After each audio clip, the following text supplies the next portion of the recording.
जो आपके पास एयरप्लेन का वेग अगर आपको निकालना है धरती के सापेक्ष, तो एयरप्लेन का जो वेग है हवा के सापेक्ष, उसमें बस जोड़ दीजिए हवा का वेग, बात बन जाएगी। और इस तरीके से करेंगे। जो बच्चा सच में चाहता है कि वो नीट जेई इस फील्ड में आगे बढ़ना चाहता है, साइंस लेना चाहता है, उसके लिए हमें एक ऐसा प्लेटफॉर्म बने जहाँ स्टार्टिंग से अच्छी पढ़ाई हो। ओलंपियाड का नाम सुना है आपने?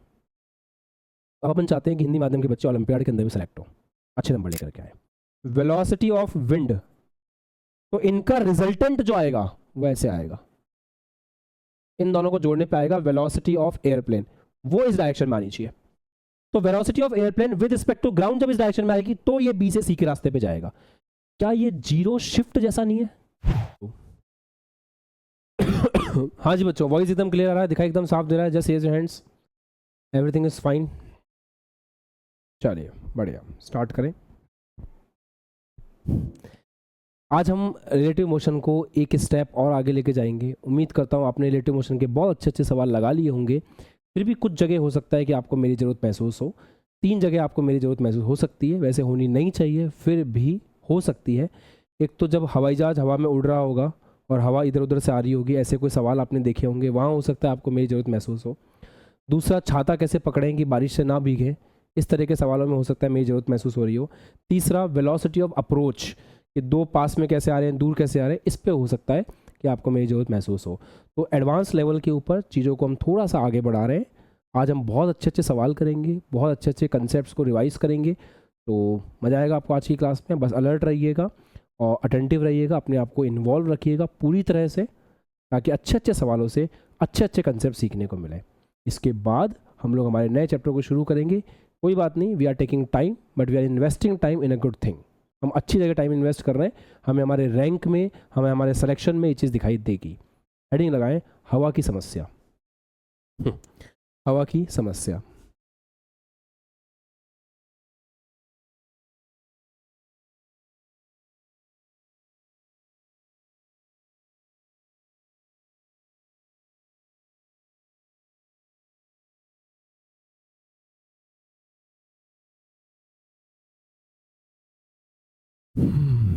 इसका भी दोष नहीं है ना, दिन में 8-9 घंटे मेरे से मुझे झेलता रहता है, तो मुश्किल है इसके लिए भी थोड़ा। हवा की समस्या।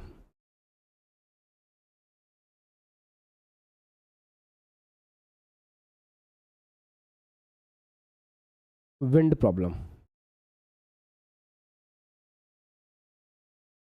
वैसे मेरे लिए कोई दिक्कत वाली बात नहीं है, तुम्हारे लिए भी नहीं होगी। अगर हम ऐसा मान के चलें कि जैसे हम नदी के अंदर तैर रहे थे, वैसे ही जैसे नदी बहती है बेटा, वैसे ही हवा चलती है। जैसे नदी के अंदर हम स्विमिंग कर रहे थे, वैसे हवा में एरोप्लेन स्विमिंग करता है। तो एरोप्लेन को समझ लो मैन, नदी को समझ लो हवा, सेम सवाल सेम कंसेप्ट। बट कोई बात नहीं, फिर भी हम बना के कर लेते हैं एक बार। जैसे अगर आपको वेलोसिटी ऑफ विंड दे रखी हो, डब्ल्यू मतलब वाटर नहीं है, विंड है, तो वेलोसिटी ऑफ विंड दे रखी हो, ये है वेलोसिटी, विंड का वेग। बेटा जब तक वो कुछ भी लिख करके नहीं देता है, तब तक तुम क्या मान के चलते हो कि ये जो भी वेग दे रखा है वो किसके सापेक्ष है? धरती के सापेक्ष है। ठीक है। अब एरोप्लेन को अपन ए कह रहे हैं, है ना? ए का मतलब है एरोप्लेन, जो उड़ता है, जहाज, वायु जहाज। क्या बात है। तो कंफ्यूज मत हो जाना कि ए का मतलब एयर है, नहीं। हवा के लिए हमने विंड यूज कर लिया है, एरोप्लेन के लिए ए यूज कर रहे हैं। तो वेलोसिटी अपन को वहां क्या दिया होता था? Velocity of man with respect to river दिया होता था। यहां पे हमको देगा velocity of aeroplane with respect to wind. ये क्या होगा? एयरप्लेन का वेग किसके सापेक्ष? हवा के सापेक्ष। तो ये होगा एयरप्लेन का वेग हवा के सापेक्ष। अच्छा एक बात बताओ, जैसे स्विमर कोशिश करता था जिस तरफ तैरने की कोशिश, वो ये था, और स्विमर तैरता किस तरफ था? स्विमर वास्तव में उस तरफ जाता था जिस तरफ वेलोसिटी ऑफ मैन आता था ग्राउंड के रिस्पेक्ट में। क्या मैं एलियन हूं? क्या तुम एलियन हो? नहीं, हम कुछ ऐसी बात तो नहीं कर रहे हैं जो समझ में नहीं आ रही है। सवाल किए होंगे तो लिंक कर पा रहे हो कि velocity of man with respect to river का मतलब है उसके एफर्ट्स कहाँ लग रहे हैं, और वेलोसिटी ऑफ मैन का मतलब वो जा किस तरफ रहा है। सेम वैसे ही हवाई जहाज का इंजन जिस तरफ मेहनत कर रहा है स्विम करने के लिए, वो velocity of air with respect to wind है, पर वो जाएगा किस तरफ, जिस तरफ वेलोसिटी ऑफ एयरप्लेन आएगा। निकालें लॉजिकली क्या है, velocity of air with respect to wind को क्या लिख सकते हैं, velocity of air minus velocity of wind. तो यहाँ से वेलोसिटी ऑफ एयरप्लेन कितना आ रहा है, velocity of airplane with respect to wind plus velocity of wind. क्या हम वहाँ ऐसा नहीं करते थे, क्या मैंने आपको वहाँ नहीं सिखाया था कि आपको कुछ नहीं करना है, जो वेलोसिटी है मैन की विद रिस्पेक्ट टू स्विमर उसके अंदर जोड़ देनी है वेलोसिटी ऑफ रिवर, रिवर का वेग जोड़ देना है, आपके पास मैन का वेग आ जाएगा। क्या यहाँ पे ऐसा सेम नहीं है, जो आपके पास एयरप्लेन का वेग अगर आपको निकालना है धरती के सापेक्ष, तो एयरप्लेन का जो वेग है हवा के सापेक्ष उसमें बस जोड़ दीजिए हवा का वेग, बात बन जाएगी। जैसे मान लो हवा इस तरफ चल रही है, यह है वेलोसिटी ऑफ विंड, आपका एरोप्लेन ऐसे हवा के सापेक्ष उसका वेग ऐसे है, ये वेलोसिटी ऑफ एयरप्लेन है विद रिस्पेक्ट टू हवा। तो किस तरफ जाएगा आपका एयरप्लेन, जहां इन दोनों का परिणामी आएगा, ये होगा velocity of airplane with respect to धरती, ये आएगा आपके पास, इस दिशा में जाएगा। और इसको हम क्या बोल सकते हैं, वही velocity of airplane with respect to wind plus velocity of wind. क्या आप पानी के साथ में इसका कंपैरिजन वगैरह आपको समझ में आ गया अच्छे से, कोई दिक्कत नहीं है, मस्त। अब एक शानदार सवाल लिख रहा हूँ, ढंग से लिखो, उसको नोट करो।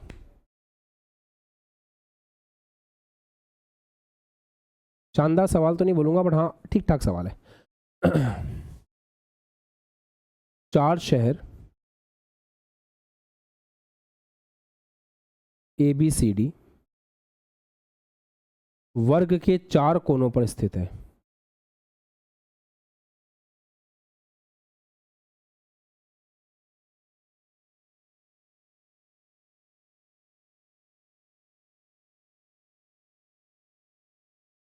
वर्ग के 4 कोनों पर स्थित है। यदि एयरप्लेन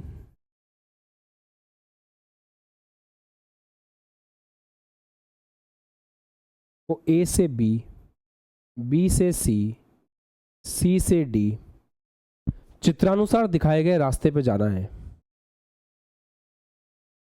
चित्रानुसार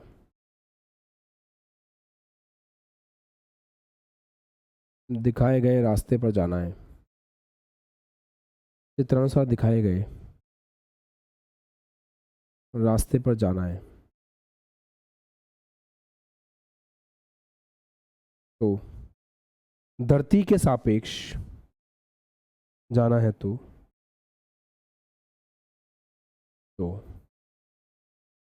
कुल कितना समय लगेगा।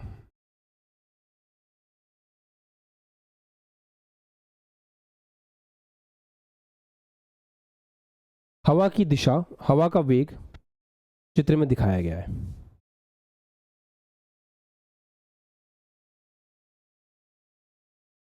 हवा का वेग चित्र में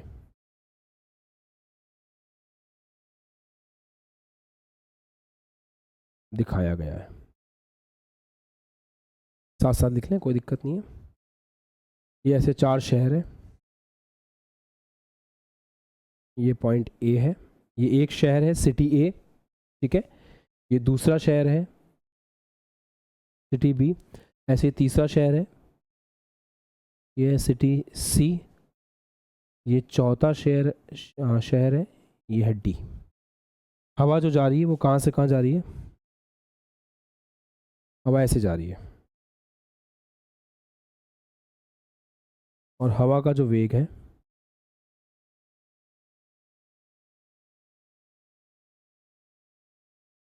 वो u है, हवा u वेग से जा रही है। ये है वेलोसिटी ऑफ विंड,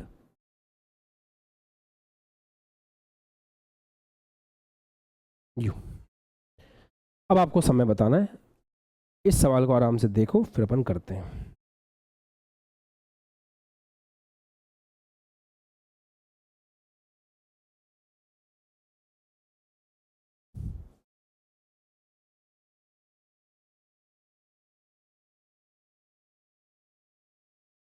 ठीक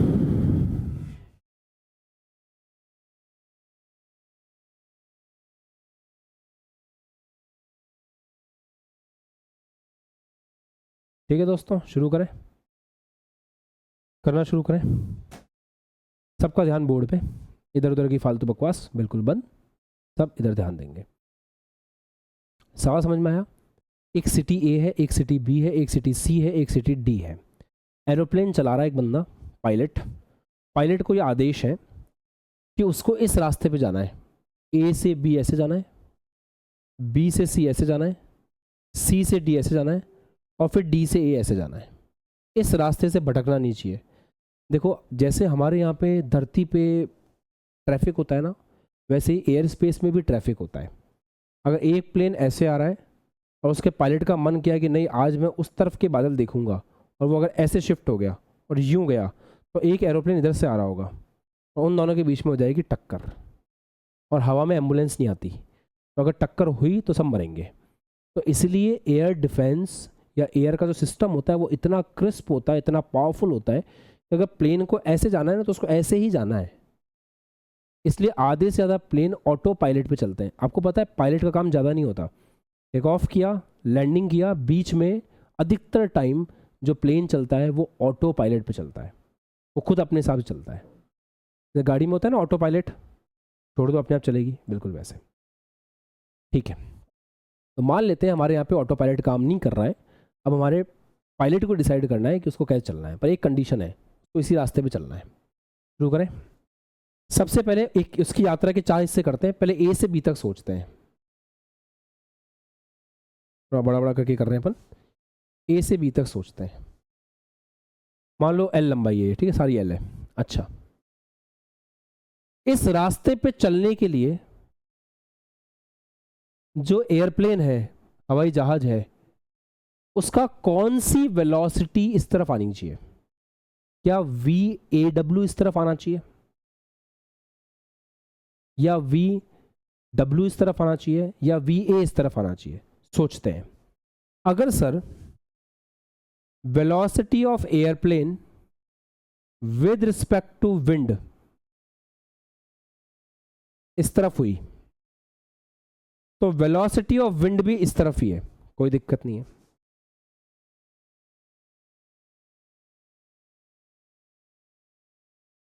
मान लेते हैं velocity of aeroplane with respect to wind u है, सॉरी वी है, तो वेलोसिटी ऑफ विंड कितनी दे रखी है? सवाल ने यू दे रखी है। तो velocity of air, velocity of aeroplane with respect to wind आगे की तरफ रखा अपन ने, वेलोसिटी ऑफ विंड भी आगे की तरफ है, कोई दिक्कत नहीं है। नेट वेलोसिटी कैसे आएगी? Velocity of air, velocity of airplane sorry, वो कैसे आएगा? Velocity of airplane with respect to wind plus velocity of wind, ऐसे ही आएगा। अच्छा, इन दोनों वेक्टर्स की पूंछ से पूंछ मिलाओ, तो इन दोनों वेक्टर्स की पूंछ से पूंछ मिलाओगे, ये आ रहा है तीसरा वेक्टर, ये आ जाएगा वेलोसिटी ऑफ एयरप्लेन, आगे की तरफ ही आ रहा है, इसका परिमाण होगा u प्लस वी। तो टाइम कितना लगेगा ए से बी तक जाने में? कोई दिक्कत ही नहीं है, टाइम लगेगा। टाइम क्या होता है? टाइम का फॉर्मूला हर बच्चे को पता है, दूरी बटा चाल। तो दूरी कितनी है? एल, चाल कितनी है? u plus v. कोई दिक्कत नहीं है, सही है। हवाई जहाज वाले ने कोशिश करी कि मैं इस तरफ चलूं, तो उसने हवा के सापेक्ष ऐसे अपना बल लगाया या अपना प्लेन उड़ाया। जब उसने ऐसे अपना प्लेन उड़ाने की कोशिश की, हवा भी इस तरफ थी, आगे चला गया। क्या ये वैसा नहीं है कि जिस तरफ नदी बह रही है हम भी उसी तरफ तैर रहे हैं? तो हमारे प्रयास भी उस तरफ है, नदी भी उधर ही बह रही है। तो ये जो आपको दिख रहा है ना वेग, वेग ऐसे आ रहा है v प्लस यू, इसमें u जो है ना वो हवा का अफर्ट है, ये विंड का अफर्ट। याद करो, सब पढ़ाया हुआ है बेटा, ये विंड का अफर्ट है, अफर्ट। और ये जो है ये प्लेन का है, ये प्लेन का एफर्ट है। तो विंड का एफर्ट और प्लेन का एफर्ट एक ही तरफ है, दोनों आगे जा रहे हैं। ठीक है, तो ए से बी तक पहुंचने का केस समझ में आ गया सब बच्चों को? Raise your hands. अरे वाह, क्या बात है, यहां तक लिख लो, फिर बी से सी देखते हैं।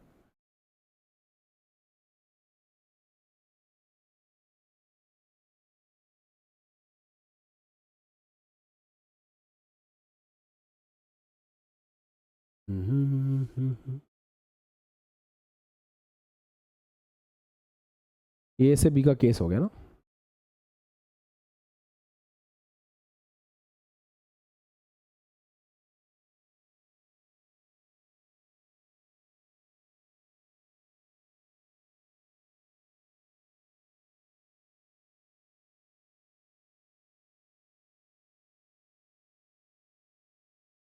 चलो बी से सी का केस देखते हैं कि बी से सी का केस कैसे होगा। सब बालक यहीं पे ध्यान से देखेंगे, इधर उधर कहीं कुछ नहीं देखना। अब सुनो, अगर आपका एरोप्लेन हवा के सापेक्ष अपना वेग इस डायरेक्शन में रखता है,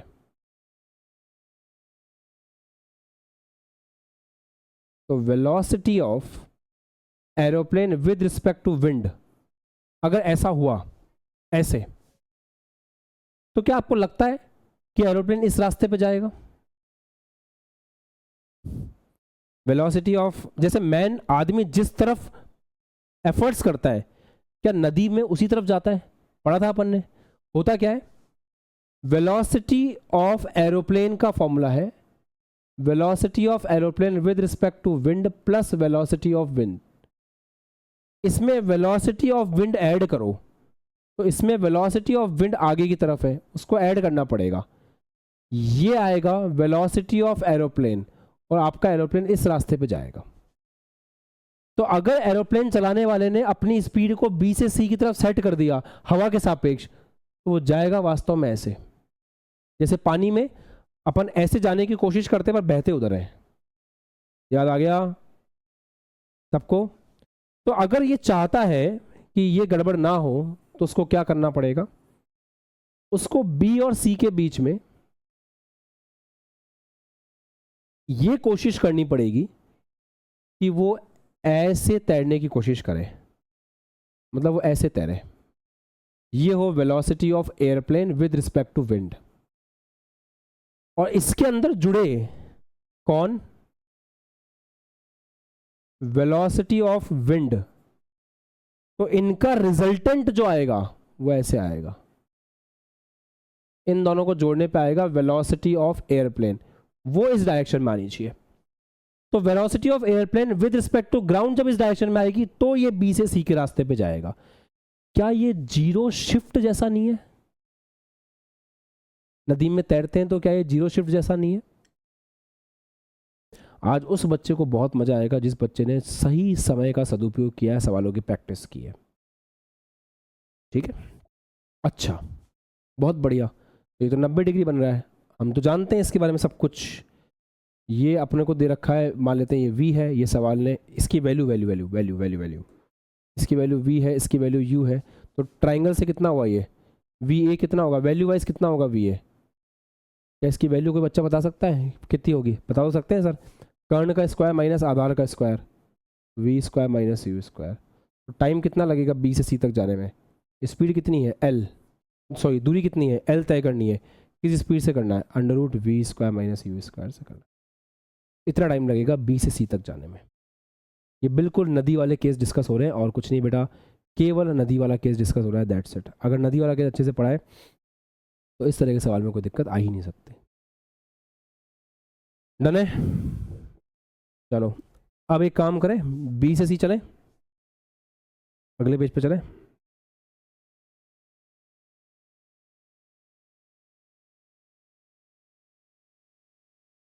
सॉरी बी से सी नहीं, सी से डी। ये रहा सी, ये रहा डी। हम सी से डी की तरफ जा रहे हैं।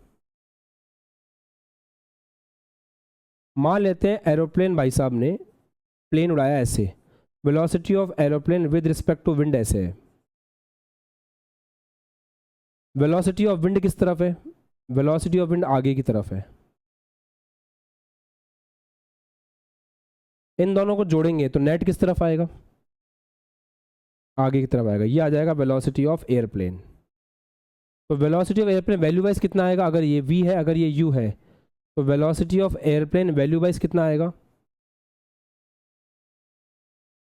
v minus u। ये बिल्कुल वैसे ही नहीं हुआ कि नदी ऐसे आ रही है, नदी सामने बह रही है, हम उसके अपोजिट चल रहे हैं, अप स्ट्रीम डाउन स्ट्रीम, याद है? तो ये वाला केस है। अच्छा, इसमें टाइम कितना लगेगा? टाइम सी से डी तक कितना लगेगा? दूरी एल तय करनी है, स्पीड कितनी है वी माइनस यू। ये लो, ये हो गया आपका सी से डी वाला केस। अब एक बार डी से ए वाला केस भी देख लेते हैं। यहाँ पे देखो बेटा, ये डी है, ये ए है। अब अगर एरोप्लेन वाला बंदा सोचता है कि मैं ऐसे प्लेन उड़ाऊंगा, तो अगर वो ऐसे प्लेन उड़ाने की कोशिश करेगा, तो ये है velocity of plane with respect to wind. इसमें जब वेलोसिटी ऑफ विंड ऐड करेंगे ऐसे आगे की तरफ, तो इसका नेट आएगा ऐसे। तो आप प्लेन को ऐसे उड़ाना चाह रहे हो, पर प्लेन जाएगा ऐसे, तो बात बनेगी नहीं। वही जीरो ड्रिफ्ट वाला केस सेम। तो फिर ऐसे केस में क्या करोगे आप उसको बोलोगे भाई मेरी बात सुन, ऐसे उड़ाओ। तुम अगर कैबिन में बैठे हो, कल को प्लेन हाईजैक हो जाता है, तो तुम्हें प्लेन उड़ाना पड़ता है, तो तुम ऐसे उड़ाना, ठीक है, इस तरफ। ये होगा, ये होना चाहिए velocity of aeroplane with respect to wind. इसमें जब वेलोसिटी ऑफ विंड ऐड करें,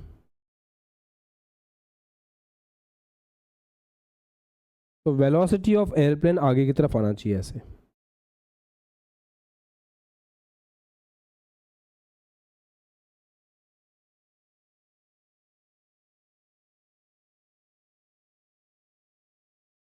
ये आना चाहिए वेलोसिटी ऑफ एयरप्लेन।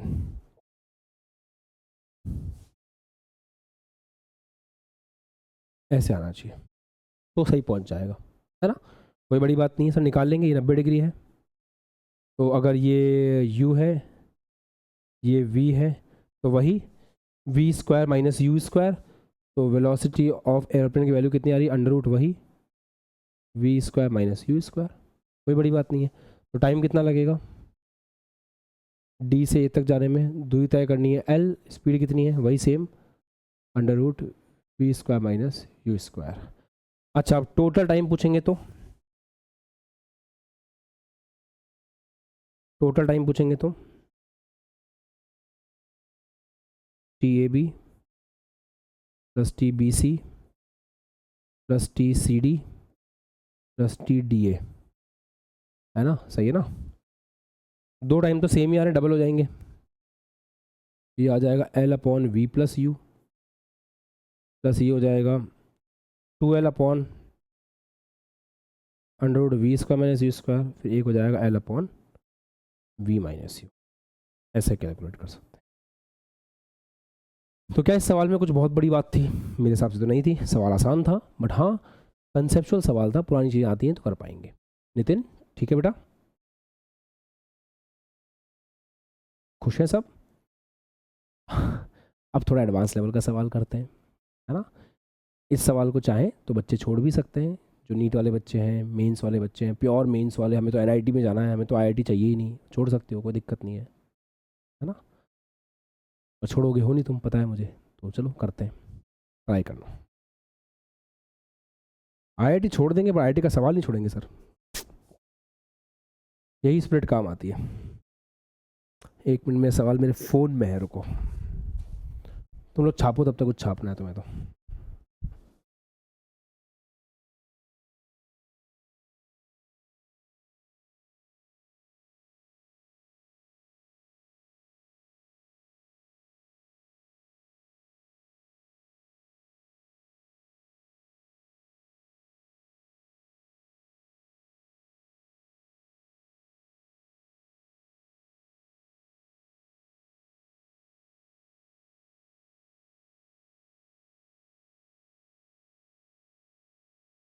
बिकॉज मेरा सवाल ए व बी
ये सवाल है बेटा।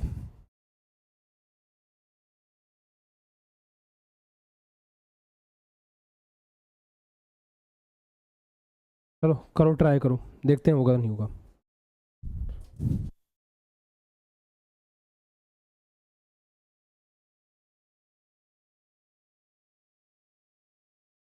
चलो बेटा देखें, हाँ आप लोगों ने दिमाग लगाया, अच्छी बात है। अब आप सवाल देखें कि किस तरीके से करेंगे, बहुत अच्छे से।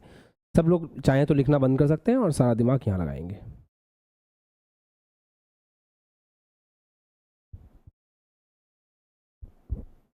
अमन,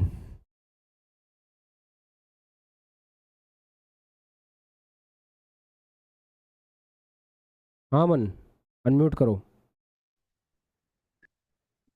यस सर। कैसे किया? Sir velocity of wind with velocity of aeroplane with respect to hmm. Wind और बीटा कोण पे आएगा। हम्म। बीटा कोण मान लिया हम्म। और साइन बीटा की वैल्यू आएगी फिर u by v sine alpha. Hmm. और फिर उससे फिर v cos alpha cos beta निकाला। हम्म। तो जो ए बी के लाइन में एरोप्लेन की विंड वो आ जाएगी स्पीड। हम्म। और फिर टोटल स्पीड आ जाएगी सर वो ठीक है ठीक ये है। वाली। टेस्ट में कितने नंबर आए थे पहले? हर एक में फर्स्ट आया था, एक में सेकंड आया था। Show your face. Number exact याद नहीं है सर। ठीक है, नहीं मैं कह रहा हूँ अपने कैमरा अपनी तरफ कर लो आप, ठीक है। ओके, तो अमन का आंसर बिल्कुल सही है। और किसी बच्चे का आंसर आया ऐसा कुछ?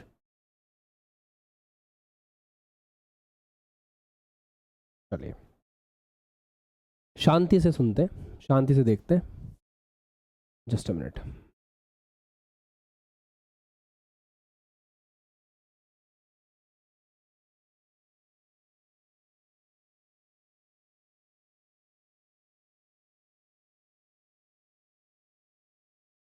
चलो करते हैं। बेटा सबसे पहली बात, सवाल को पढ़ो आराम से कि सवाल में एग्जैक्टली दे क्या रखा है। ए और बी शहर की दूरी एल है, तो ये है पॉइंट ए, ये है पॉइंट बी, और शहर की दूरी एल दे रखी है। मतलब ए से बी तक की जो दूरी है वो एल दे रखी है। आपको क्या क्या सवाल में गिवन है और क्या नहीं गिवन है, पहले उसको देखते हैं। सवाल बोल रहा है हवा का वेग u है, ठीक है, मतलब वेलोसिटी ऑफ विंड u दे रखी है, और ये ए बी लाइन से अल्फा कोण पर है। तो ये ए बी लाइन है, इस ए बी लाइन से अल्फा कोण पर है, मतलब विंड ऐसे चल रही है, ऐसे। ये है वेलोसिटी ऑफ विंड, इसकी वैल्यू u है, कितने एंगल पे है? अल्फा कोण पर है। अच्छा ठीक है, हमें एरोप्लेन को लेकर के जाना है। हमें एरोप्लेन को कैसे लेकर के जाना है? हमें एरोप्लेन को ए से चला करके बी तक लेके जाना है इस रास्ते पे। तो एरोप्लेन चलाने वाला सोचेगा सर ऐसे चलाता हूँ मैं तो बढ़िया, ये लो यूँ चलाऊंगा मस्त, क्या दिक्कत है, ये चलेगा मेरा एरोप्लेन। ये हो गया एरोप्लेन की वेलोसिटी विंड के रिस्पेक्ट में, कोई दिक्कत नहीं है, मस्त चलेगा आपका एरोप्लेन। पर प्रॉब्लम क्या होगी, आपको लग रहा है कि आप इस तरफ जा रहे हो, पर ये तो velocity of airplane with respect to wind है। अगर वेलोसिटी ऑफ एरोप्लेन चाहिए ग्राउंड के रिस्पेक्ट में, तो वो होता है velocity of airplane with respect to wind plus velocity of wind. तो जब इन दोनों को मिलाकर के ऑब्जर्व करेंगे तो पता है क्या समझ में आएगा कि इसमें इसको जोड़ना पड़ेगा। जैसे ही इसमें इसको जोड़ोगे नेट इस तरफ आ जाएगा, और आपका एयरप्लेन उड़ना तो ऐसे चाहेगा बट जाएगा ऐसे, तो आप कभी ए से बी तक नहीं पहुंच पाओगे। अगर आपको ए से बी तक पहुंचना है तो आपको क्या दिमाग लगाना पड़ेगा, आपको ये दिमाग लगाना पड़ेगा कि मैं अपने एयरप्लेन को थोड़ा सा ऐसे उड़ाऊं, ऐसे उड़ाऊं,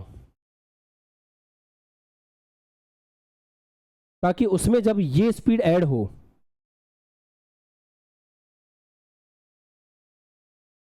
तो नेट सामने की तरफ आ जाए, ये वेलोसिटी ऑफ विंड आ जाए with respect to sorry velocity of airplane आ जाए। ये मैं चाहता हूँ। मान लेते हैं मैं इससे कितने एंगल पे उड़ा रहा हूँ, थीटा एंगल पे उड़ा रहा हूँ।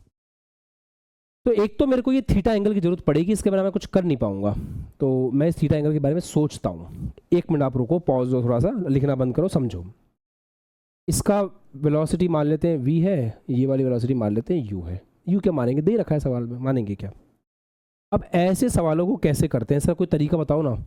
जब आप रिलेटिव मोशन में बहुत ज़्यादा परेशान हो रहे हो, बहुत ज़्यादा कंफ्यूज हो रहे हो, तो मेरी बात मानते हुए आपको एक काम करना पड़ेगा, आपको रिलेटिव मोशन में कंपोनेंट्स कर देने हैं। जब आप कंपोनेंट कर दोगे ना तो रिलेटिव मोशन बहुत आसान हो जाता है। क्या आपने ऑब्जर्व किया था, अपने पहले एक और एडवांस का सवाल किया था, उसमें मैंने आपको कंपोनेंट वाली स्ट्रेटजी समझाई थी। जितनी जल्दी कंपोनेंट करोगे उतना आसान से सवाल होगा।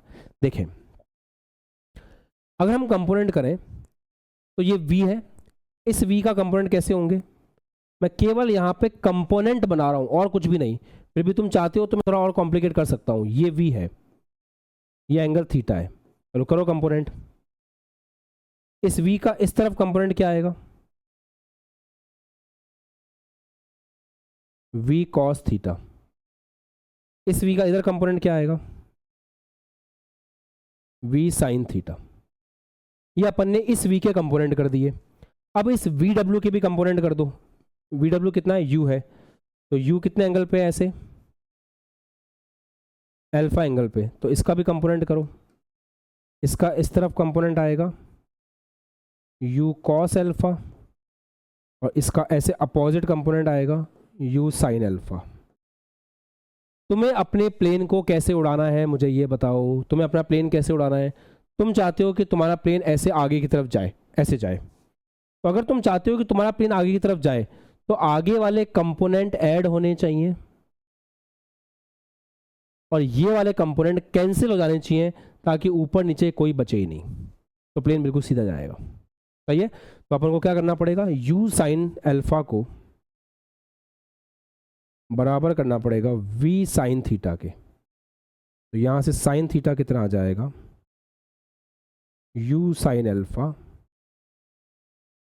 अपॉन में v, ऐसे आ जाएगा sin थीटा। डन है, सबको समझ में आया यहाँ तक, स्ट्रेटेजी क्लियर, बढ़िया। अब क्या करना है, अब कुछ नहीं करना, हमें आगे किस स्पीड से जा रहे हैं, हम ए से बी तक किस स्पीड से जा रहे हैं, तो ए से बी तक जो हमारी स्पीड है वो कितनी है, ए से बी तक जो स्पीड है वो स्पीड ऑफ एरोप्लेन है, कितनी, v cos theta plus u cos alpha. ये वाली स्पीड से हम आगे बढ़ रहे हैं, बस ज़्यादा कुछ करना नहीं है। अब ये आ गया v cos थीटा की जगह लिख देना है 1 माइनस साइन स्क्वायर थीटा, थोड़ा बहुत चाहो तो और कर लो, वैल्यूज पुट कर लो अंदर, तो 1 minus you square sine square alpha upon v plus u cos alpha, ये आ जाएगा। नेक्स्ट पेज पे और सॉल्व कर रहा हूँ मैं इसको।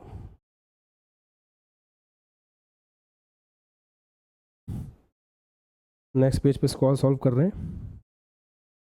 तो ये आ गया v वेलोसिटी ऑफ एयरप्लेन कितना आ रहा है, देखो ये आ जाएगा, यहाँ पे आएगा तो v आ जाएगा, v स्क्वायर का अंडर रूट v होगा तो v से भी कट जाएगा, ये आ रहा है under root of v square minus u square sine square alpha plus u cos alpha. बस इस स्पीड से आपके एरोप्लेन को आगे बढ़ने दो, कोई दिक्कत नहीं है, पहुंच जाएगा अपनी जगह पे। तो टाइम कितना लगेगा, कितनी दूरी तय करनी है, l, यहाँ से यहाँ तक की दूरी कितनी, l है ना, सवाल ने दी तो थी, ये रहा, और इस वेलोसिटी से कवर करेगा, तो under root of V square minus you square sine square alpha plus U cos alpha. हाँ थोड़ा सा टफ मान सकते हैं इस सवाल को, बट हो जाएगा, अगर फंडामेंटल्स क्लियर है तो ये सवाल हो जाएगा। ऐसा सच मैंने कुछ नया नहीं पढ़ाया, पर हाँ एक अच्छा सवाल, थोड़ा सा जो आपके वेक्टर के कंसेप्ट को चेक कर रहा है वो काम आ गया आपके। डन है, सब बच्चों क्लियर है। अब एक छोटी सी रिक्वेस्ट और है आपसे कि वेक्टर पे काम करो यार, थोड़ा सा मैथमेटिक्स पे काम करो, कुछ नहीं है, आप रिलेटिव मोशन कभी पढ़ोगे केवल मैथ्स काम आएगी और कुछ काम नहीं आएगा। अच्छा एक छोटा सा सवाल दे रहा हूँ, आप लोग करना, बी से ए तक आने में सेम सिचुएशन बी से ए तक आने में कितना समय लगेगा, ये आप कैलकुलेट करना, ठीक है, बी से ए तक आने में टाइम।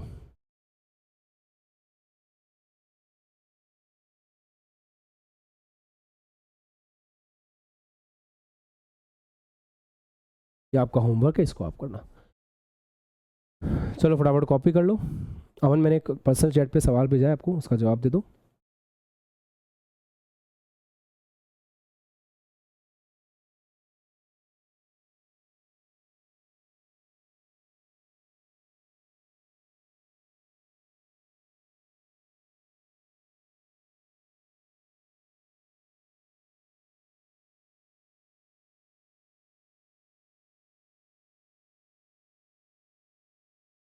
चलिए अब आप हेडिंग लगाइए,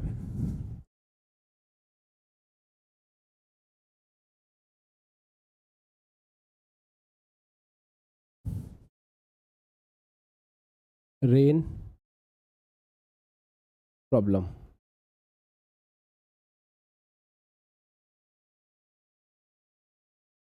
बारिश, क्या बारिश एक समस्या है, नहीं। क्या बारिश की समस्या के सवाल आते हैं, जी हाँ। चलिए देखते हैं कैसे करेंगे। एक्चुअल में बारिश के संदर्भ में थोड़ा सा कन्वेंशन चेंज होते हैं, कंसेप्ट वही के वही है, इस टॉपिक को अलग से पढ़ाने की कोई ज़रूरत है ही नहीं। अगर आपको अच्छे से रिलेटिव मोशन आता है आपको कोई नीड नहीं है, फिर भी हम पढ़ रहे हैं क्योंकि हमें एग्जैक्ट पॉइंट्स को कवर करना है। सबसे पहले हम इसमें ये देखेंगे कि हमें वेलोसिटी ऑफ रेन दे रखी होगी। वी आर का मतलब क्या होगा, ये होगा बारिश का वेग। अगर कोई ऐसे बोलता है बारिश का वेग तो किसके सापेक्ष है, धरती के सापेक्ष, तो ये होगा बारिश का वेग,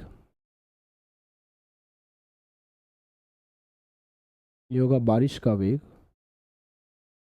किसके सापेक्ष, लिखना चाहो तो लिख लो, अदरवाइज कोई नीड नहीं है कि धरती के सापेक्ष, ये लिखने की कोई नीड नहीं है, फिर भी मैं लिख रहा हूं ताकि आपको क्लिक करे दिमाग में। अच्छा ऐसे ही वेलोसिटी ऑफ मैन आपको सवाल में दे रखी होगी, तो ये होगी आदमी का वेग, किसके सापेक्ष दे रखा होगा बेटा, ये सापेक्ष दे रखा होगा धरती के। एक्चुअल में जितने भी सवाल आते हैं ना, उन सवालों में एक चीज पूछी जाती है कि छाता कहाँ रखना है, ये बहुत कॉमन सवाल बनता है, छाता कहाँ रखेंगे। देखो मैं एक इंसान हूं और मैं बारिश में जा रहा हूं, तो मैं छाता को उस तरफ रखूंगा जिस तरफ बारिश मेरे संदर्भ में आ रही होगी, मेरे सापेक्ष बारिश जिस तरफ भी आ रही होगी मैं छाता उस तरफ रख लूंगा। इतना तो रिलेटिव मोशन के सवाल करते करते आपको समझ में आ गया होगा कि अगर अपना बचाव करना है किसी भी सवाल में तो आपके सापेक्ष जो कुछ भी हो रहा है उसको चेक कीजिए, खुद ऑब्जर्वर बनिए और सवाल सॉल्व कर दीजिए।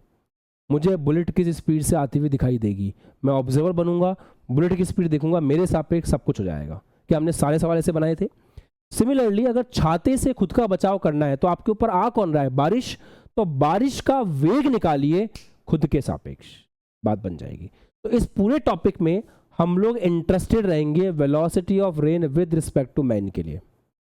इसका फॉर्मूला क्या होगा, velocity of rain plus minus velocity of man. अच्छा जी अब इसको ऐसे नहीं पढ़ेंगे, ये तो हमको आता भी नहीं है, ये होता भी नहीं है, कभी भी दो वेक्टर माइनस नहीं होते। हमें माइनस के वीएम को ऐड करना होगा रेन के अंदर, बस ये चीज़ है। मैथमेटिकली इतना बहुत है, इससे कोई भी सवाल बन जाएगा। हाँ, अगर हम चाहें तो इसको एक तरीके से और याद कर सकते हैं कि यहाँ के सवाल बनाने के लिए हमें आदमी की स्पीड, आदमी का वेग जिस तरफ भी है उसको उल्टा करके रेन में जोड़ देना है। तो आदमी का वेग, मैन का वेग उल्टा करके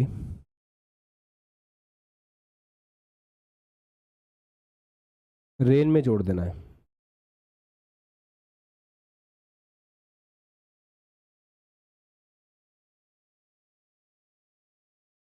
मैन का वेग उल्टा करके रेन में जोड़ देना है, बस इतना याद रख लो, बहुत है। और कभी कभी, और हाँ इसी को बात, इसमें अगर ऐसा करोगे तो परिणामी जो आएगा वो होगा velocity of rain with respect to man, ये परिणामी होगा। ठीक है, कुछ कुछ ऐसे भी लोग याद करते हैं कि कभी आपसे वेलोसिटी ऑफ रेन पूछ ले तो मैं बस फॉर्मूला बता के छोड़ देता हूँ, ये उधर जाएगा तो velocity of rain with respect to man plus velocity of man के रूप में दिखाई देगा, ये ऐसे दिखाई देगा, ऐसा हम बोल रहे हैं। अच्छा, तो मोटे मोटे तौर पे जितने कंसेप्ट थे वो सारे यही थे, इसके अलावा कुछ भी आपको करने की ज़रूरत नहीं है, बस फिनिश, टॉपिक ख़त्म, इतना ही टॉपिक था। अब सवाल बनाते हैं अपन, छोटा सा एग्जांपल देखते हैं। मान लेते हैं दो बच्चे खड़े हुए हैं,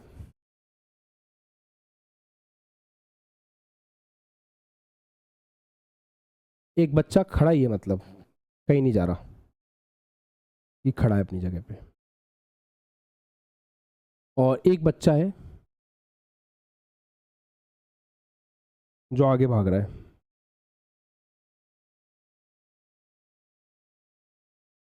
और ये जो बच्चा है ये आगे भाग रहा है 6 मीटर पर सेकंड से, मान लेते हैं।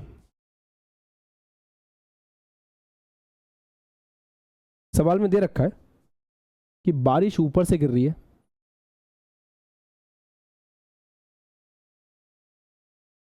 बारिश गिर रही है, और जब बारिश ऊपर से गिर रही है ना तो उसकी वेलोसिटी दे रखी है अपन को 8 मीटर पर सेकंड। तो बारिश ऊपर से ऐसे गिर रही है 8 मीटर पर सेकंड से। दोनों बालकों को, बालक ए को और बालक बी को छाता कैसे पकड़ना है कि वो भीगे नहीं, ये सवाल है। तो लिखेंगे नहीं, समझेंगे पहले।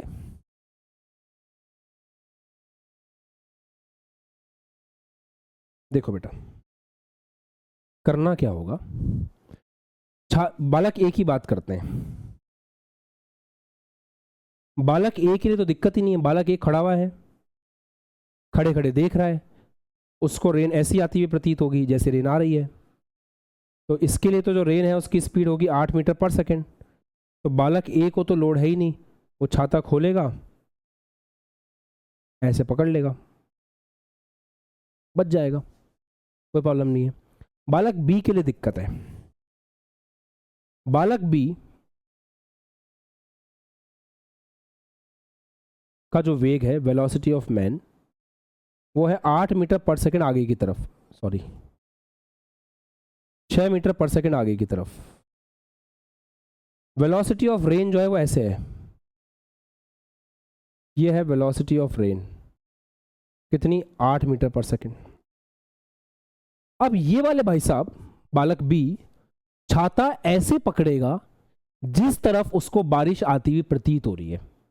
तो हमको यहां पे कैलकुलेट करना पड़ेगा velocity of rain with respect to man.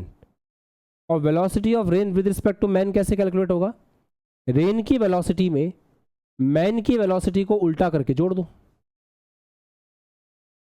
इतना याद रखना है। रेन की वेलोसिटी में मैन की वेलोसिटी को उल्टा करके जोड़ दो।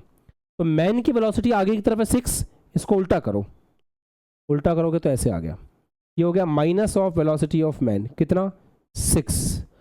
अब इन दोनों को जोड़ दो, ये 8 है, ये 6 है, इन दोनों का रिजल्टेंट आएगा ऐसे। ये होगा velocity of rain with respect to man. ज़्यादा कुछ करना नहीं है, ट्राइंगल की नॉलेज होनी चाहिए।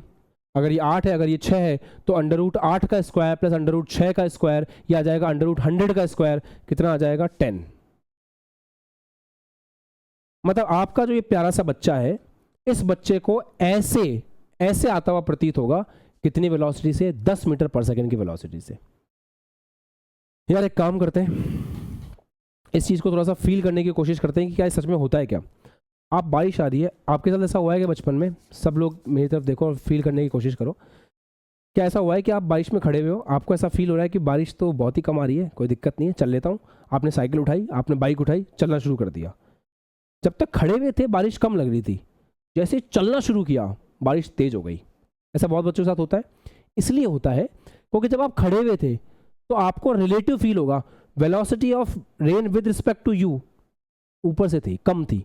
जैसे आप चलने लगे तो अब आपने सपोर्ट कर दिया, तो अब आपका velocity of rain with respect to man जब निकला, तो उसके अंदर velocity of rain with respect to man ज़्यादा आ गई, जैसे यहाँ पे आई, तो आपको ज़्यादा बारिश लग रही है। दूसरे जब हम खड़े थे तो ऐसा लग रहा था बारिश ऊपर से आ रही है, जब बाइक पे चल रहे हैं तो बारिश सामने से आ रही है, सामने से आती हुई प्रतीत हो रही है। ये लॉजिक है। अच्छा, छाता कितने एंगल पकड़े, इतने एंगल पे छाता पकड़ लो, बच जाओगे। ये एंगल कितना है, tan थीटा निकालो, 6/8। एम आई राइट? हाँ राइट। अच्छा, कितने डिग्री पकड़ेंगे, मैजिक ट्राइंगल 37 डिग्री पकड़ लो बस। अब देखो ऐसा है ना,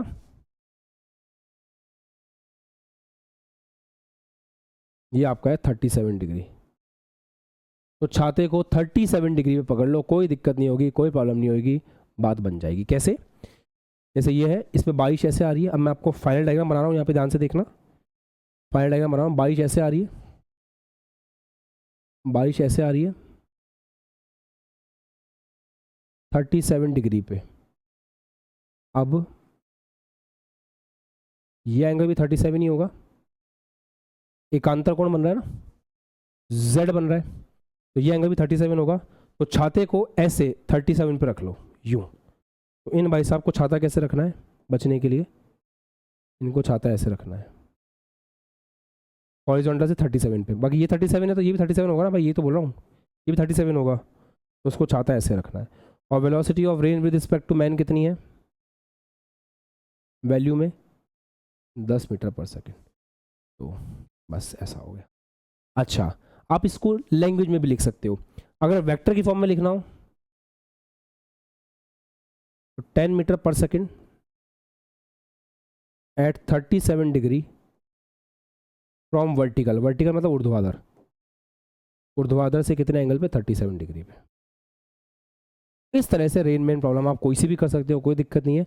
अब मैं आपको एक सवाल और देता हूँ, उस सवाल से अपन कुछ और सीखेंगे। कॉपी वॉपी करना है तो कर लो, कर लिया, ठीक। अब हम लोगों ने टेक्निक को थोड़ा सा चेंज कर लिया है। जो बच्चे साथ में कॉपी करते हैं, अगर कुछ रह जाता है तो मैं इस तरह से स्विच कर रहा हूँ, जिसको लिखना है उधर से लिख लो, तब तक मैं अपना काम इधर कर लेता हूँ, ठीक है। सवाल है, व्यक्ति भागम भाग कर रहा है, मस्त।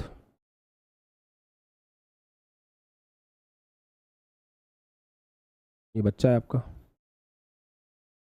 भाग रहा है फुल स्पीड से, 12 मीटर पर सेकेंड स्पीड से भाग रहा है ऐसे।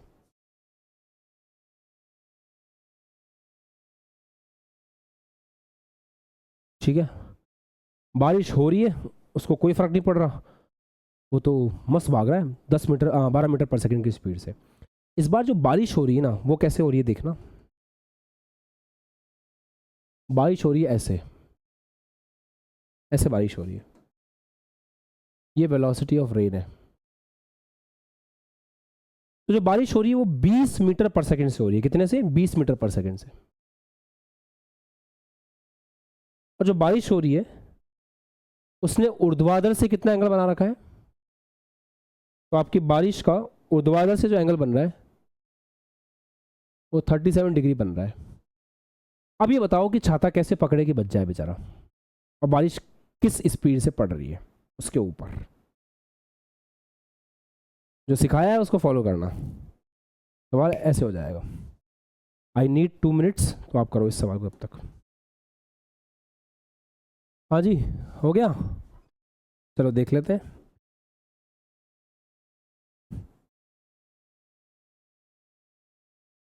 समझना बेटा, बन गया होगा सवाल तो, कोई ऐसी टेंशन वाली बात तो है नहीं, सवाल तो आसान ही है, बहुत ज़्यादा आसान है।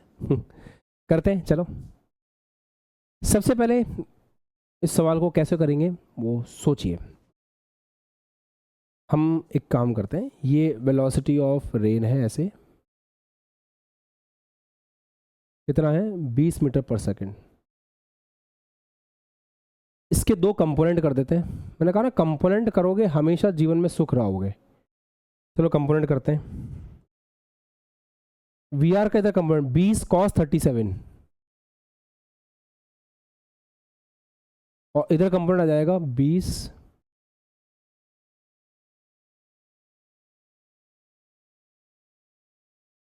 साइन 37। ये आ जाएगा 16 मीटर पर सेकंड, ये आ जाएगा 12 मीटर पर सेकंड। तो क्या आपने कंपोनेंट एकदम सही किए थे सबने? पक्का? अच्छा, मैंने क्या सिखाया? वेलोसिटी ऑफ मैन तो ये है ना, वेलोसिटी ऑफ मैन को उल्टा करके इसमें जोड़ दो। तो वेलोसिटी ऑफ मैन को उल्टा करके इसमें जोड़ दो, तो वेलोसिटी ऑफ मैन को उल्टा किया तो ये आया। वेलोसिटी ऑफ मैन का उल्टा ये है, कितना 12, जोड़ दो इसमें। 12 से 12 कट गया, कंपोनेंट्स का खेल करें, 12 से 12 कट गया, केवल नीचे की तरफ आ रहा है कितना 16। ये आ गया velocity of rain with respect to man. कितने बच्चों का यही आया था, है ना दोस्त? अच्छा, मतलब कैसा फील होगा उसको, कैसे उसके सर पे बारिश पड़ रही होगी, उसके सर पे बारिश पड़ रही होगी ऐसे।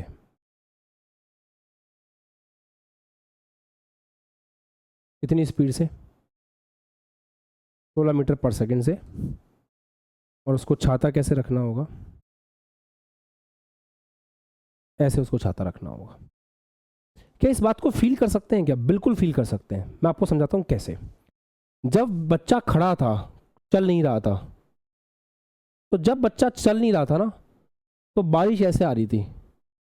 तो इस बारिश से बचने के लिए उसको छाता रखना पड़ रहा था ऐसे। जैसे बारिश अगर आ रही है 37 पे, तो उसको भी छाता रखना पड़ेगा 37 पे। और फील डेवलप करते हैं। बारिश के दो कंपोनेंट हैं। एक कंपोनेंट बारिश का आगे की तरफ है 12 मीटर पर सेकंड, एक कंपोनेंट इधर है वर्टिकल में 16। समझ में आता है? इसके दो कंपोनेंट है, एक 12 एक 16। अब सुनना, अगर दो ट्रेन चल रही है, एक ट्रेन की स्पीड है 50 और दूसरी ट्रेन की स्पीड भी है 50, तो क्या दोनों ट्रेन एक दूसरे के रिस्पेक्ट में मोशन फील होगा? जैसे आप एक ट्रेन में बैठे हो जिसमें जो 50 की स्पीड चल रही है, दूसरी ट्रेन में आपका एक साथी बैठा है जो 50 की स्पीड चल रहा है, क्या एक दूसरे के लिए आप चल रहे हो? क्या एक दूसरे के लिए आप चल रहे हो? तो आपका आंसर होगा कि आप एक दूसरे के लिए नहीं चल रहे हो। सिमिलरली बेटा, जब ये बंदा 12 मीटर पर सेकंड की स्पीड से आगे बढ़ रहा है, भाग रहा है, तो जब ये 12 मीटर पर सेकंड की स्पीड से रन कर रहा है ना, तो इसकी स्पीड है 12 मीटर पर सेकंड आगे की तरफ। रेन की भी दो स्पीड है, एक 12 आगे की तरफ, एक 16 नीचे की तरफ। तो जो 12 वाला है, क्योंकि ये खुद 12 से चल रहा है, इसलिए इसको आगे वाली स्पीड फील ही नहीं होगी। तो रेन का जो आगे वाला कंपोनेंट है वो इसके लिए मायने नहीं रखता, क्योंकि ये भी 12 से भाग रहा है और रेन का आगे वाला कंपोनेंट भी 12 से भाग रहा है, तो वो तो हट गया, वो एक दूसरे के स्पीड में रेस्ट पे आ गए। जो रेन का दूसरा कंपोनेंट है वर्टिकल, वो उसको फील होगा डायरेक्ट। तो अगर ये सवाल नीट में आ जाए तो मैं इस सवाल के लिए पेन उठाना भी अलाउ नहीं करूंगा। आप बिना पेन उठाए भी इस सवाल को निपटा सकते हो, not a big deal. Okay, ठीक है, चलो अगला सवाल करो।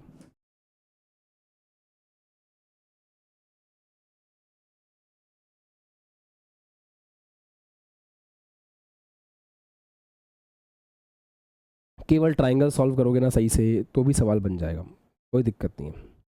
एक सवाल सवाल सवाल था, बालक है, छोटा बच्चा, बारिश आ रही है, बारिश को देख के भागने का मन कर रहा है, एक स्पीड से भाग रहा है, मान लेते हैं 14 मीटर पर सेकंड की स्पीड से आपका बच्चा भाग रहा है।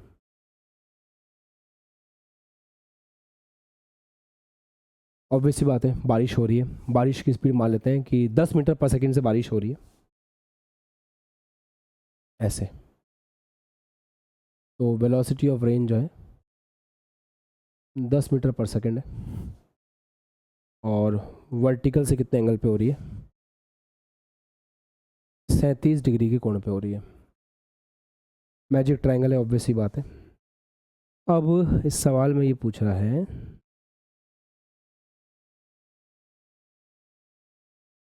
वही velocity of rain with respect to man निकालो। चलो निपटा दो। Velocity of rain with respect to man बतानी है। अब मैं चाहूँगा कि आप ऐसे ही कर लो इसको, ज़्यादा मैथमेटिक्स मत लगाना, लगाओ भी तो जितना सिंप्लीफाई करके कर सकते हो ना उतना सिंप्लीफाई करके करना सब बच्चे इसको। चलो चालू हो जाओ।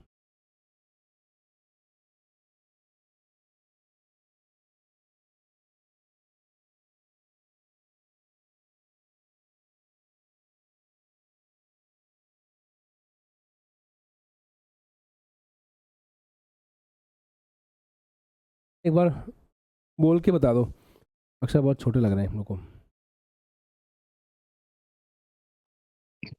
45 डिग्री। वैल्यू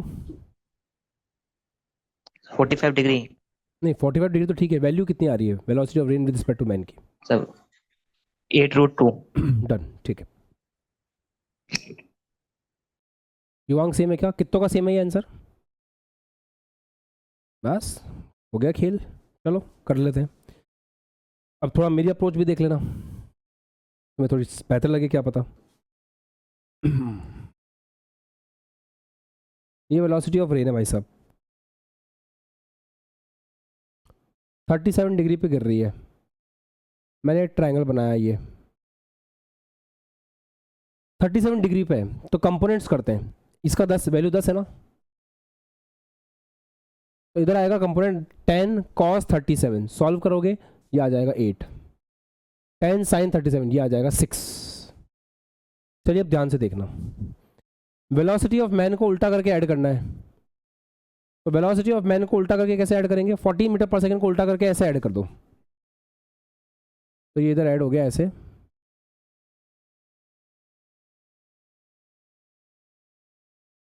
ये यहाँ से यहाँ तक हो गया 14, ये 14 हो गया, ये हो गया minus of velocity of man.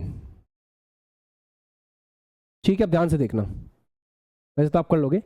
6 जो है वो आगे की तरफ है, 14 इस तरफ है, तो ये कितना हुआ? 14 में से 6 गया 8, ये 8 हो गया। अब क्या क्या बचा? ये वाला कंपोनेंट तो गया, ये वाला कंपोनेंट और ये वाला कंपोनेंट बचा, इसका रिजल्टेंट इधर आएगा। तो 8 और 8 का रिजल्टेंट आ गया 8√2, और 8√2 है, दोनों सेम है, तो 45 डिग्री के एंगल पे होगा। तो एक ही ट्रायंगल में सब कुछ हो गया। इतना ही फास्ट किया था क्या सबने? इतना ही फास्ट, दिमाग में इमेजिनेशन करोगे इतना फास्ट कर सकते हो, और कोई दिक्कत नहीं है, थोड़ा स्लो भी करना है तो ऐसे कोई टेंशन की बात नहीं है।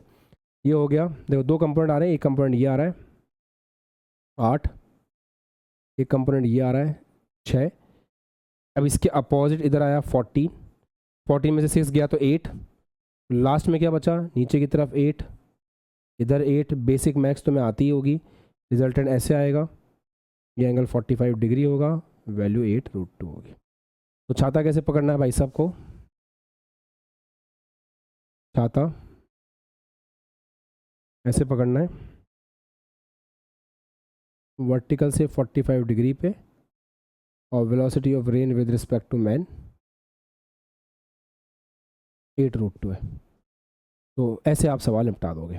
अब एक बहुत अच्छा सवाल दे रहा हूँ, अच्छा in the sense concept check करने के लिए, हो जाना चाहिए विद इन 1 मिनट, तो मज़ा आएगा। कितने टाइम में? विद इन 1 मिनट, ढंग से करना।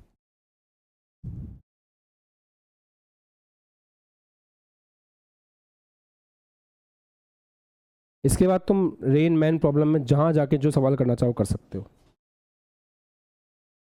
बालक भाग रहा है। 37 डिग्री सेंटीग्रेड के आना तल पे,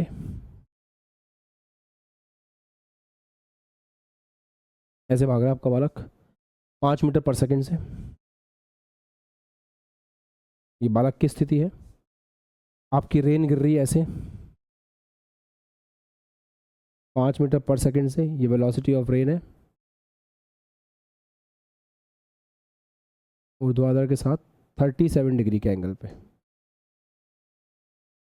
velocity of rain with respect to man बतानी है, छाता कैसे पकड़ा जाए ये बताना है।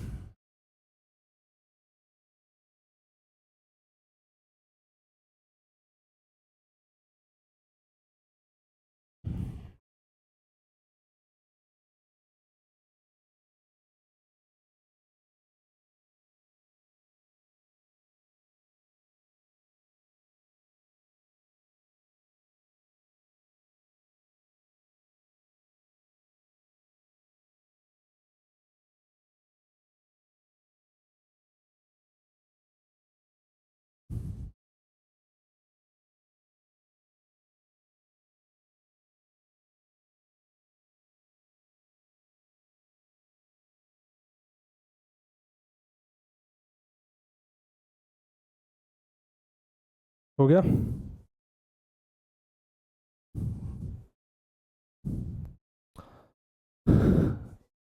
आ गया आंसर? जल्दबाजी में तो नहीं किया ना? आराम से करना था थोड़ा सा। ठीक है, देखते हैं। जो आंसर देना था ना वो इसके सापेक्ष देना था।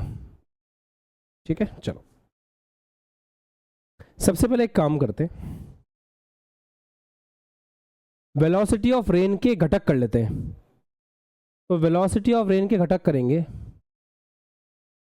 तो 5 cos 37 घटक करना आता है ना, 5 cos 37, 5 cos 37 कितना हो जाएगा 4, 5 sin 37 कितना हो जाएगा 3। ये ट्रायंगल देख के समझ में भी आ रहा है। अच्छा, इधर ये वेलोसिटी ऐसे है 5 मीटर पर सेकंड, वेलोसिटी ऑफ मैन, इसके घटक करें, ये 37 तो ये भी 37,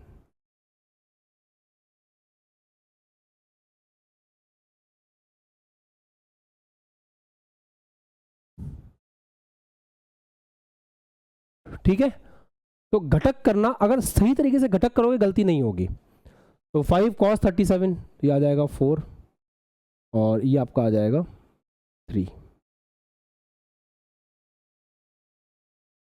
ये लो, तो इस तरीके से हमने घटक कर दिए। अब करना क्या है, वेलोसिटी ऑफ रेन में वेलोसिटी ऑफ मैन को अपोजिट करके ऐड करना है। यही सिखाया गया था, कर दो।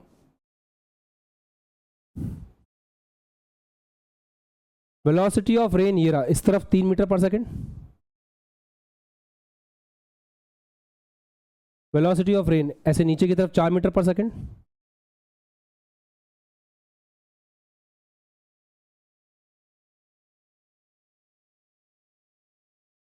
वेलोसिटी ऑफ मैन की क्या स्थिति है, आगे की तरफ 4 मीटर पर सेकंड, नहीं नहीं नहीं, आगे ऐड नहीं करना है, उल्टा करके ऐड करना है। तो 4 मीटर पर सेकंड को उल्टा किया ऐसे, और ऊपर है 3 मीटर पर सेकंड, नीचे ऐड गया, तो वेलोसिटी ऑफ मैन को उल्टा करके ऐड कर दिया। फाइनल डायग्राम क्या बन रहा है, इधर आ रहा है 1, इधर आ रहा है 7,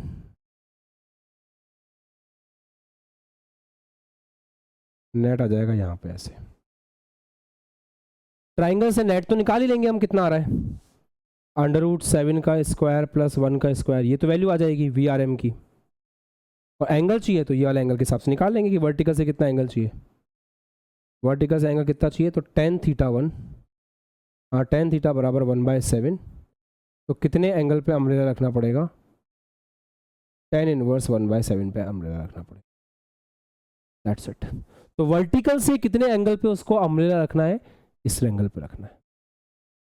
तो क्या छोटी मोटी गलती की थी आप लोगों ने, चेक कर लो खुद के हिसाब से कैसे क्या किया था, गलत हो गया था क्या, कितना गलत हुआ था, ये बहुत छोटी मिस्टेक हुई होगी, ज़्यादा कोई बड़ी बात है नहीं, बट हाँ थोड़ा बचें, मतलब जितना अच्छे आपके ट्राइंगल्स होंगे, जितना अच्छा आपका वेक्टर होगा, उतना बढ़िया सवाल आपके बनेंगे।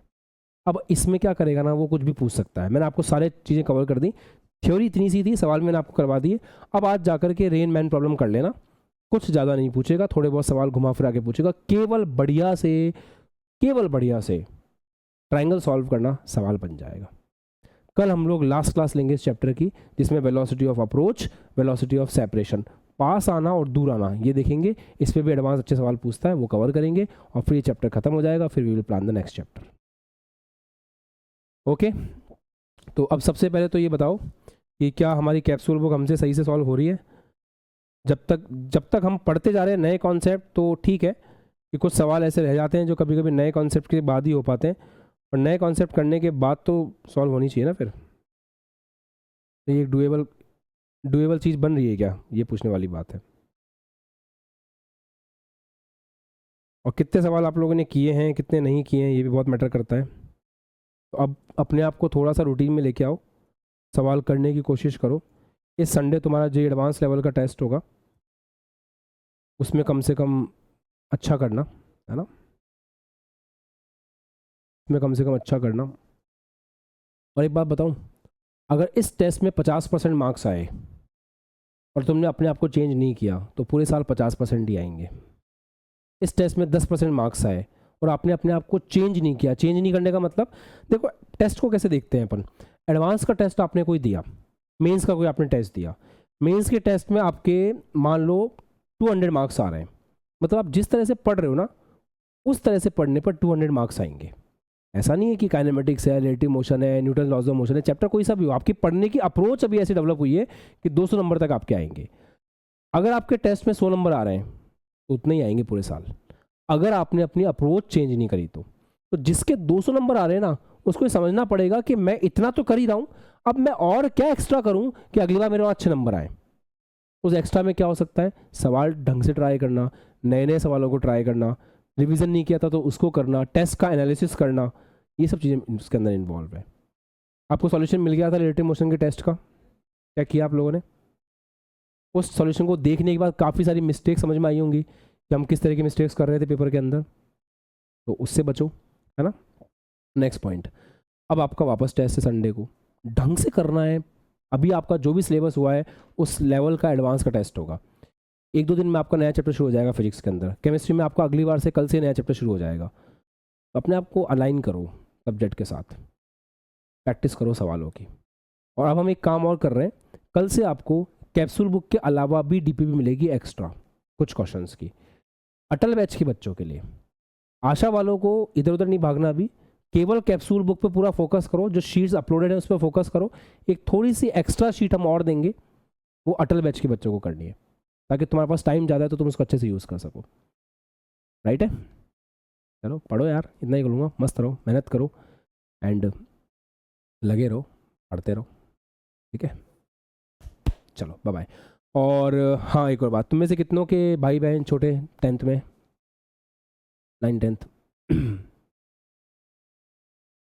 अच्छा, तो ASL जल्दी ही, अब हमें कुछ बातें ऐसी लग रही हैं जो हम करना चाह रहे हैं। हम क्या करना चाह रहे हैं, हम हिंदी माध्यम के बच्चे को जेई और नीट में डबल डिजिट रैंक और सिंगल डिजिट रैंक तक लेके जाना चाहते हैं, कि रैंक 3, 4, 5, 10, 20, 30 इस तरह से रैंक आए। ट्रिपल डिजिट तक जाना हो, 4 डिजिट तक तो पॉसिबल हो गया, 4 तक तो हो गया ASL में, अब हमें ट्रिपल तक जाना है, डबल और सिंगल टारगेट करना है। सारा खेल समय का है। अगर तुम मुझे 1 साल और दे देते, तुम लोग 11 से पढ़ते, 11 में जेई पढ़ते, 12th में पढ़ते, तो हम ये सवाल अच्छे से कर पाते। अब जैसे आशा बैच का बच्चा है, वो ये सवाल कर रहा है, अगली साल ऑब्वियस सी बात है अटल 3.0 के अंदर ये सवाल नहीं कराए जाएंगे, इनसे बेहतर सवाल कराए जाएंगे, या कराए भी जाएंगे तो फिर थोड़ा और अच्छे से एक्स्ट्रा पढ़ाया जाएगा, बिकॉज हम भी मान के चलेंगे कि हमारे वो बच्चे हैं जो आशा के हैं, उन्होंने ड्रॉप लिया है, तो उस लेवल पर उनको पढ़ाया जाएगा। सिमिलरली हम लोग ये प्लान कर रहे हैं कि अब हम 10th क्लास के लिए भी कुछ करें, और इस तरीके से करें कि जो बच्चा सच में चाहता है कि वो नीट जेई इस फील्ड में आगे बढ़ना चाहता है, साइंस लेना चाहता है, उसके लिए हमें एक ऐसा प्लेटफॉर्म बने जहाँ स्टार्टिंग से अच्छी पढ़ाई हो। ओलंपियाड का नाम सुना है आपने? अब अपन चाहते हैं कि हिंदी माध्यम के बच्चे ओलंपियाड के अंदर भी सेलेक्ट हो, अच्छे नंबर लेकर के आए। तो उन सब के लिए कुछ प्लान कर रहे हैं, तो अपने छोटे भाई बहनों को कहीं भी किसी भी आलतू फालतू बैच के अंदर एडमिशन मत दिलाना, थोड़ा सा वेट करना, we are planning something huge, और आप लोगों के लिए भी कुछ प्लान कर रहे हैं। दैट्स वाई कि मी एंड पुष्पेंद्र सर हम लोग इतने बिजी चल रहे थे इतने दिनों से, हालांकि फिर भी हम समय निकाल के आपके सिलेबस को बहुत अच्छे से चला रहे हैं। आपका सिलेबस कहीं भी कॉम्प्रोमाइज़ नहीं हो रहा है, आपके डीपीपी कहीं कॉम्प्रोमाइज़ नहीं है, आपके टेस्ट कहीं कॉम्प्रोमाइज़ नहीं है। फिर भी हाँ, ये कह सकते हो कि 2-3-4 दिन हमारे एक वीक में भी जा रहे हैं, बिकॉज हम ये प्लान कर रहे हैं कि आने वाले 6 महीने 7 महीने में बच्चों को किस तरीके से, चाहे वो कोई भी बैच का बच्चा, उसको बेस्ट कंटेंट दिया जाए, चाहे वो अटल हो चाहे वो आशा हो। तो मीनवाइल आपको इतना ही बोलूँगा, अपनी सेटिंग को अच्छा करो। आज जैसे 2 घंटे के ऊपर की क्लास हुई थी केमिस्ट्री में, लगभग 1.5 घंटा यहाँ हो गया, हमें कितना हो गया, हाँ 1.5 घंटा होने वाला है। तो आपका होना चाहिए कैपेसिटी कि आप 3-3.5 घंटे अच्छे से कर पा रहे हो। हमारा टारगेट ये है कि हम अटल बैच के बच्चे को 6 घंटे के आसपास डेली कंटेंट डिलीवर करें फ्रॉम जुलाई से उसकी हैबिट बन जाए, अभी तो कर ही रहे। और आशा बैच के बच्चे को 4 आवर्स के आसपास कम से कम, क्योंकि आशा बैच के बच्चे के पास फोर्स बैच का भी कंटेंट होता है। तो उसके लिए आपको रिदम में आना पड़ेगा, और रिदम में आने के लिए आपको सवाल प्रैक्टिस करनी पड़ेगी।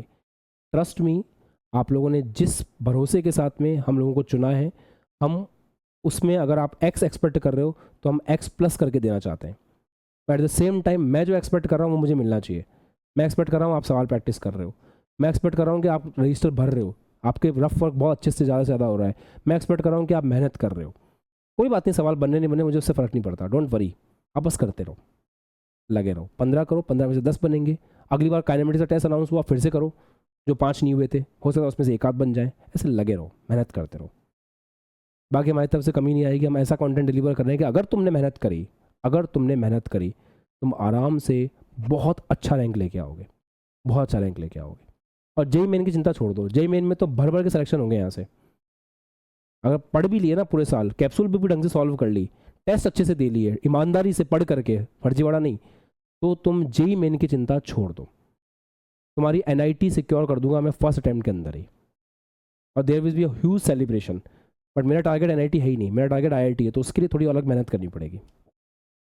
और नीट का बच्चा, एक बात को अच्छे समझ लेना कि तुम्हें जो कंटेंट मिल रहा है ना, नहीं मिलेगा आपको लाइफ में कभी दोबारा, जिस लेवल का आप पढ़ रहे हो। अगर आप इसको साथ में लेके चल पा रहे हो, कैप्सूल बुक कर पा रहे हो, दैट्स इट, इनफ है। और टेस्ट अच्छे से दो, और अभी भी रिग्रेट्स हैं अपने मन में तो निकाल दो, अब रिग्रेट्स मत रखो। अब सिलेबस अपने स्पीड पे आ चुका है। अब हम हो सकता है 12th भी स्टार्ट करें, अब 11th-12th साथ चलेगी, है ना। अब तक क्या था, अब तक 11th के कुछ सिलेबस, एक्चुअली होता क्या है, 11th के कुछ चैप्टर्स पढ़े जाते हैं, आपको 12th के लिए तैयार किया जाता है, then we switch on 12th, फिर 12th 11 ऐसा चलता रहता है। तो आपके कुछ चैप्टर्स 12th के स्टार्ट होंगे, वो कब समझ में आएंगे, जब आपका ये बेसिक्स पढ़े हुए होंगे। हमने इसलिए इसके प्रति मेहनत की है। तो निराश मत करना, सवाल करते रहना, प्रैक्टिस करते रहना, मेहनत करते रहना, हमारी तरफ से कोई कमी नहीं आएगी। हम अगर किसी भी रीज़न से मिल रहे हैं तो उसके पीछे कोई बड़ा रीज़न है। दैट्स वाई पिछले 2-3 हफ्तों से हम लोग काफ़ी एक दूसरे के साथ, मैं और पुष्पेंद्र सर, बाकी और भी टीचर्स टीम, हम लोग काफ़ी ब्रेनस्टॉर्मिंग कर रहे हैं, और उसका रिजल्ट आपको दिख जाएगा बहुत जल्दी, बहुत जल्दी दिख जाएगा। क्योंकि आप लोगों की एक समस्या है कि सर कैप्सूल वो ख़त्म हो जाएगी फिर हम क्या करेंगे, वो भी तो है ना। वी आर प्लानिंग, बट उसके लिए सबसे इंपॉर्टेंट है कि आप चुपचाप, क्या होता है ना, मधुमक्खी का छत्ता होता है ना, उसमें एक रानी मक्खी होती है। रानी मक्खी अगर जाकर के कूद जाए ना, तो सारी की सारी मक्खियाँ उसके पीछे कूद जाती है। पर क्या आपने कभी रानी मक्खी को सुसाइड करते हुए देखा है, कि वो आग में जाके कूद जाए, उसके पीछे सब कूद जाए? नहीं ना। तो आपको भी उस मधुमक्खी के छत्ते की तरह रहना है, आपको भी अपनी रानी मक्खी पर विश्वास रखना है, वो आपको कहीं भी लेके कूदने वाली नहीं है। ASL की टीम की बात कर रहा हूँ मैं। तो आपको बस करना क्या है, आपको बस ढंग से फॉलो करना है। कहीं ऐसा नहीं हो कि आप अपना शहद अलग बनाने चले जाओ, तो बाद में इस छत्ते में सबसे ज़्यादा शहद होगा, पर क्योंकि आपने छत्ता ही चेंज कर लिया था, या आप अपने हिसाब से कुछ कर रहे थे, फिर मज़ा नहीं आएगा। तो जस्ट फॉलो योर टीचर्स। अगले संडे जे एडवांस का टेस्ट है, जान झोंक दो अपनी, जितने सवाल कर सकते हो करो, जितना दिमाग लगा सकते हो लगाओ, यहाँ कंसेप्ट में कोई कमी नहीं है, आपकी तरफ से मेहनत करो, है ना। और कल से आपको कुछ एक्स्ट्रा शीट्स भी मिलेंगी, तो दैट आप एडवांस के लिए प्रिपेयर करो, प्योर एडवांस के लेवल के लिए। चलो बच्चा, बाय बाय, टेक केयर।